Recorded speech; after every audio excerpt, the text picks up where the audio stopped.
So if they pick up, say, an assassin, that's going to be a pretty good combination. And looks like the Eve will be picked up by LMU, where the Eve has been buffed, having more damage and can deal with the Moskov quite well, at least early to mid. And now KBG locks it up with the X-Board to deal with the Terizla. Speaking of damage output, man, KBG, they have 4 people who can deal damage. We're talking about the Fredrin here. I'd argue 5. Yeah, technically 5 with the Fredrin. But, you know, oh, by the way, Fredrin, interestingly enough, I have seen him go for Temporal Rain. I've seen it as well. I don't know how to feel about it, though. Do you know how it procs? Okay, how does it proc? So it procs you would expect with the Appraiser's Wrath, but it doesn't. Oh, for the Fredrin, it's with the taunt, because you learn your ult together with your taunt when you get level 4. So you use the taunt, you get the Temporal Rain instantly. So all the nerfs on the ult now is just like, you know what, it's not a nerf anymore. Technically, it gets cancelled out by the Temporal Rain, but we do see a normal pick, at least in this meta, with the Nolan. And by the way, Nolan, I would say at this point, is kind of a counter to the Fredrin. Not in the normal way of the skirmishes, because skirmishes you can still catch Nolan, but in terms of farm. Look at this, look at this. Imagine a Cho goes inside the jungle, just prevent the Fredrin from moving around the map a lot, and then Nolan just takes all of his farm, right? Maybe the Nolan can skip the first turtle, but by the second turtle, he will have a 2 or 3 level advantage, and then after that, it's just Snowball City, right? In this game, S2G has a way that they can be aggressive, or they can just play the macro game, slowing down the Fredrin enough, and then give Nolan such a big lead that all of their team fights is going to be in their favor. Well, we are going to be taking a look at the draft again earlier there. Yeah, and now we're jumping into the first game of the wild card stage. It's going to be KBG going up against S2G. An interesting skirmish already at the start of the game. I'm definitely going to be putting my eyes onto the emblems first here. And this gives me the war cry, by the way, for Siggy Bum. And for the other side, LMU Impure Rage. We've been seeing a whole lot more Impure Rage nowadays, by the way. And it does seem like it's kind of a swap here. So it's actually Saksa on the Nolan. What are your thoughts on this? You've seen Saksa before, back when he was an SMG. So I feel like Saksa is using the tankier junglers just because it's the meta, right? You kind of have to adapt to it. But Saksa is still pretty good on those assassins. And we look here, Tracy is trying to slow down S2G and try to actually make it so that Saksa is able to farm up much faster going up against the Fredrin. And now, Karo is low, and LMU goes in. He wants Karo. No, flickers forward. Saksa's still going to be able to steal away that green camp, and it'll be a little bit of an early invade for KBG, getting them in the lead and utilizing that clear speed of the Nolan. Even in the bottom lane, Wawa actually winning out against Siggy Bum here, and that's not really a good look for the Roger. This is a winning matchup for the Roger, and it does seem like for KBG, they want to continue with this pace. Already invading again, trying to go for the steal, and I think he did get it. Gets a 2-man Jeet Kune Do, and with that range, the additional speed, Saksa jumps into the back line, doesn't have the fracture, but will be able to chase Begin straight up first blood in the enemy jungle. And now this is where Keep Best Gaming are gonna start the snowball. Siggy Bum, I feel like he's having a hard time trying to proc the war cry. Like, he has full proc there, but he's not going for the trade. Okay, getting the pulled back, and KBG continue again. That's 2 kills on the board up against the Group A favorites. America, we talked about it. The more we say about one team, the opposite will happen. And we're seeing a showcase here. Keep Best Gaming having 2 kills over S2G, and now they have Prio on the turtle. Looks like they're going to get it for free. So now in terms of the goal lead, they're going to snowball a lot. And I got to talk about the Impure Rage on this Paramis. It's amazing for a lineup of S2G because now it deals on max HP. So the more HP that you have, the more damage that LMU will deal. So going up against a draft with an Eden, with a Fredrin, as well as an X-Board, his damage might even be higher than Wawa. Certainly, man, but you already see that Tracy is being an absolute menace. Karo still hasn't hit level 4. Oh my goodness. In the second minute of the game here is already first hurdle done, and I really wonder why he hasn't been able to hit level 4 yet. Kazoo is doing a big job. Tracy goes over to Jeet Kune Do, gets canceled down with the onward there. Not able to get the Way of the Dragon fully on Karo, but Saksa wants to go in, has a fracture. Karo flickers out to safety. And KBG will be able to be comfortably in the lead in the first 2 minutes. Kazoo with a little bit of a steal there. You know what's uncomfortable here is that seeing a tank jungler getting bullied inside of his own jungle. We don't see this a lot, and that's why we usually see the tank junglers being the prio, because you want to make sure that you have a good time farming up, and even if you lose farm, it's completely fine. Sigabum, as of this point, looks like he's having trouble, but LMU already using the ult. On the way, the Dragon straight into the Fracture. Saksa gonna be able to pick up one kill. Now his Pure Destruction doesn't connect, but Kazoo's still gonna be caught now as the passive keeps on going. Fraser's Wrath connects into LMU, and Kazoo's able to get out. Now Tracy going for the chase under the turret, looking for the last kill onto him, but it will just be Tracy traded in. A bit of overextension. It's just a roamer traded in for 2 members, as some of these skirmishes in lane are actually looking all good for KBG. Yeah, looking very good, in fact, for KBG. Now, in terms of goal difference, it's 11.6 for KBG, 9.7 for S2G ESPORTS. Now, the thing is, S2G, they still have a way to come back into this game. Let Lunar have 2 items. He has War Axe, so it looks like he's skipping the boots. After this, perhaps he's going for the Immortality. After the Immortality, he can start going for the more aggressive fights. And then maybe they can do something about it, because for now, S2G is losing all the lanes, but they're rushing this turtle. We'll try to get it now with the Fredrin. Traces goes to the Zukundo, gets out with the Shunfu as well. Now Karo has the primal wrap, but that's going to be penalty zone, locking him down with his way. The Dragon actually brings them back all the way to damage for the destruction as well, and that's going to be a steal for Saksa. But going to be knocked up, and now straight into the collapse of KBG. 7-1. That's a good Shadow Stampede to bring Kazoo out of the turret as KBG continue this straight into the mid lane, giving Wawa all of the hits as Tracy zones him in the back. I like the tempo that KBG Gaming is playing. They're picking on the pace, making sure that they're moving around the map very, very fast, and slowing down S2G at the same time. I gotta say, this strategy is working very well because of Tracy. The fact that Tracy slows down the mid-trio of S2G, giving so much space for Saksa as well as NMU to move around. Like, he might not be the overall MVP, but for setting all of this up, Tracy's the MVP, man. Sure, all the way from the start, setting up that steal on the green camp for Saksa, enabling him to be able to just farm and path up so well.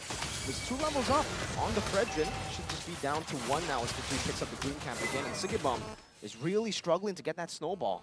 LMU now as well having the glowing wand, so the healing coming in from S2G is not really going to be there. Tracy at this point, he can go for the pickoffs because Saksa has a lot of damage, and Saksa now has the Sky Piercer.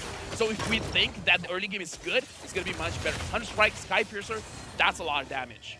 It does seem like now the Purple Wolf is going to be invaded. Karo already down to a quarter of his HP. Wants to be able to regen back to half. As KBG continue this, poking onto the purple buff, goes for the steal, but Kazoo will be able to time that red tree a bit better than Saksa to recover. But it's still a 5,000 gold lead almost for KBG as they continue to scale up. And that's what's scary here. The Moscow, he can get to that late point very, very soon. Here's the thing, I kind of feel like S2G, they need to move as a team very, very fast. If they can get a kill onto Saksa, Saksa is 5-0-2, so he has the shutdown goal. If you're able to shut down Saksa, your entire team, this goal difference of 5,000 can be lowered to 2,000, or, you know, worst case scenario, 3,000. And at that point, there's still a big fighting chance. So for this turtle, I feel like for S2G, instead of focusing on the turtle, try to get Saksa. If you get the shutdown goal, it's big. KBG Gaming can get the turtle, doesn't matter. Kill Saksa. That's objective number 1. Okay, but in the bottom lane, we can definitely see already, wow, dealing a whole lot of damage. Frog Armor taken out, forcing the last Insanity before the team fight even starts. And Tracy finds a way to Dragon, brings Begin back to the team. See you doing a good job at zoning them. KBG, Pure Destruction up top. It hits, and he goes for it. Now with the Spirit of Misery as well, forcing the Purify out of Sigibum. Won't be able to go for the turret, and Wawa continues this chase. Has another Abyss Walker, but he decides not to overextend. A free turtle over to KBG, and Kazoo is going to be able to secure that now. Saksa puts on some damage. Karo as well in the mid lane, forced back, and that's going to be a free tier 1 to KBG. This is not good because S2G, the way that they draft, they have the X4 to go up against the Terizla. They got the Roger first pick. 100% they wanted to win the lanes. The fact that they did not win the lanes is very tough. Purple buff given. Begin still able to steal it away, but look at the damage just from the Ghost Burst of the fell. Oh, Karo goes for Earth Shatter now, gets knocked up. No. Oh, even Kazoo gets cancelled. Dash away from that onward, or rather from that Zukundo with the onward. And LMU continues this with the Stampede. That glowing wand, man. Let's talk a little bit about that, right? The new changes to the glowing wand, you kind of have that NOD effect as well. Now you got the life bane, so that the healing, the sustain coming in from S2G is going to get cut in half. The shields is going to get cut in half. And you still have the glowing wand passive where you're burning your opponents for their current HP. So even you're trying to recall, it's going to be very, very difficult. And now looking at the items here, 3 items for Saksa, a lot of on-hit damage. And looking at the Moscow, he's just a few hundred gold away from the Demon Hunter. So, and now he's completely depleted his Demon Hunter sword. So in terms of power spike, Yikes. Keep Best Gaming has hit it. So now they can do whatever they want because they are at an end game point. Okay, Tracy walks up again, just trying to zone them away. Lunar's doing a lot of damage. By the way, Wawa, the fact that he hasn't hit the DHS before, and it kind of looked like he did already. Oh, yeah. Dealing so much damage. Lunar is so far behind. The XP lane down, onward.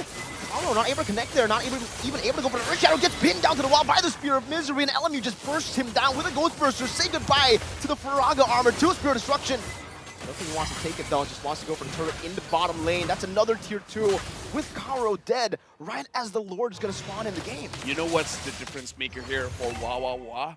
Is that he has the Inspire, man. Usually in tournament play, we see the Flickers, we see the Purifiers.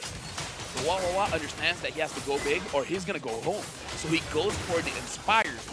And I feel like the Inspire is the reason why he's been winning the lane. And in the team fights, even without the Demon Hunter sword, you see a lot of damage. And he's very generous at proccing the Inspire whenever a fight looks like it's gonna break out. He will use it just to zone people away. I think now, for Siggy Boom, the fact that, you know, he's down, he only has a Windtalker and a Sky Piercer. Not even the Endless Battle just yet. Meanwhile, the scaling hero, Wawa, on that Moskov. Hold up, LMU. Walks up the Stampede. Tracy's doing a good job. He's getting out of these taunts, Earthshatter, DCC with the Shun Fu. And you know, we've had a talk off stream about how good the Cho is. Yeah. As XP or as damage dealer, but now as a roamer, it seems, is it Prio, Lapel? I feel like it's only Prio because Cho is one of those heroes you can't make a mistake on. So if you're really, like, if you have 300 games on a Cho, yeah, Prio, definitely. Okay, so these turrets, that splash gonna be they're going to be able to get rid of it before the Lord even spawns in, by the way, or actually charges in. So KBG have a very, very good road. Wawa able to go for the Spear of Misery onto Siggy Boom, forcing him back once again. They're going to go for the siege now. That's going to be a good Earth Shatter and an onward combo. LMU forcing pop into Netherrealm, but look at the base turret. Taking very low in the back. Oh, it's a fracture for Saksa as the penalty zone knocks them down. A Spear of Destruction now pinning them down into the wall, but it's going to be a good taunt there, and it will take Wawa down. Kazoo, that damage just chunking him down, but he's still able to survive. One tier 1 up top taken down. They're going to go for mid lane as well, but now Siggy Boom wants to go for chase, has the Lycan Pounds, gets kicked back by Tracy. An amazing disengage as they pick a base turret off. First Lord, Blast Insanity in the 1v3 with the Faraga armor. Tracy's still able to get Kundo out of it.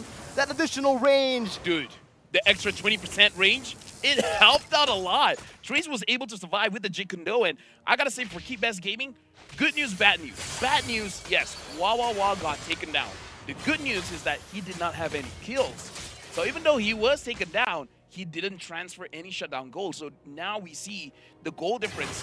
There is not much goal difference that S2G was able to get back because now it's still around 8,000, 9,000 gold lead for Keep Best Gaming. So it's still them controlling the entire map. So if Wawa had 3 kills, perhaps they would have swung for S2G. But the fact that he had 0 kills, not much has changed. Interesting. Trying to walk up here, Kazoo doing a good job of turning them and holding them off, but it's 10-3, a 9,000 gold lead in the first 11 minutes of the game as they just play it so disciplinedly at this point. They're just freezing up the waves. Looking at the items, Saksa is already full build. He even has a Rose Gold meter to make sure that he doesn't make a mistake. Perhaps he's going to sell it off for an immortality in case things go wrong. Looking at the items for Roger, he has 3 items as well. He has the Sky Piercer. The only thing is that he does not have any stacks, and this is where we see the Sky Piercer's nerf actually being a big factor from 6% now to 4%. Is going to be more difficult for S2G to drop down Keep Best Gaming for the lethality to proc. So, yeah, Siggy Boom with 0 kills is going to be rough. And they can't even walk up, not here. KBG pick up a free Enhanced Lord in the 12th minute of the game. 0 turtles, 0 lords, 0 turrets, no objectives whatsoever for S2G. Let me just say, Mirko, your vlog asking every single caster what their opinion is, it's gonna do well. I feel like it's gonna do well. It's gonna be It's gonna be very commentated. I think so, you know, especially now considering Siggy Boom in the 12th minute has finally gone the Malefic Roar.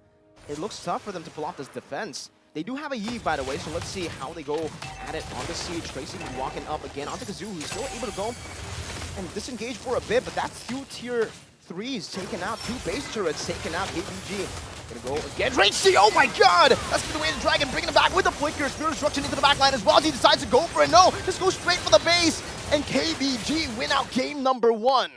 KBG, man, coming up. Like I said, from the previous wildcard, they're like, you know what, we want to be #1 in the group.